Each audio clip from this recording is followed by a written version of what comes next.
एक व्यक्ती 11 पेन 10 रुपयांना घेऊन 10 पेन 11 रुपयांना विकतो. या व्यवहारात नफा किती झाला असा प्रश्न विचारलेला आहे. कशा पद्धतीने सोडवायचं बघा. सुरुवातीला इथे पेन लिहायचं, त्याच्या पुढे रुपये लिहायचं. त्यानंतर सुरुवातीला काय झालेले आहे, खरेदी. खरेदी म्हणून खरेदी किंमत लिहिलं. त्यानंतर काय झालेली आहे, विक्री झालेली आहे म्हणून काय, विक्री किंमत लिहायचं. आता खरेदी कशी झालेली आहे, 11 पेन म्हणून पेन खाली पेन किती रुपयांना, 10 रुपयांना. त्यानंतर विक्री कशी झालेली आहे, 10 पेन 11 रुपयांना. किती ना, 11 रुपयांना. आता अशा गणितामध्ये पेनची संख्या सुरुवातीला तुम्हाला समान करून घ्यावी लागेल, त्यानंतर गणित सोडवता येईल. परंतु या गुणाकारामध्ये खूप वेळ जाईल.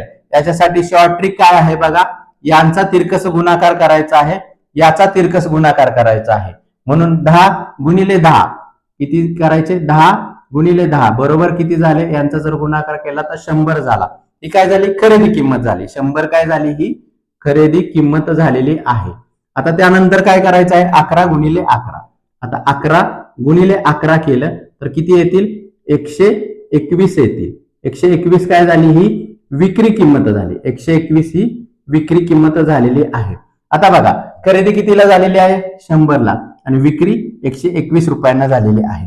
म्हणजेच काय, 121 वजा 100 केले तर किती रुपये नफा झालेला आहे, 21 रुपये इतका नफा झालेला आहे. हे गणित अशा पद्धतीने सोडवायचं आहे.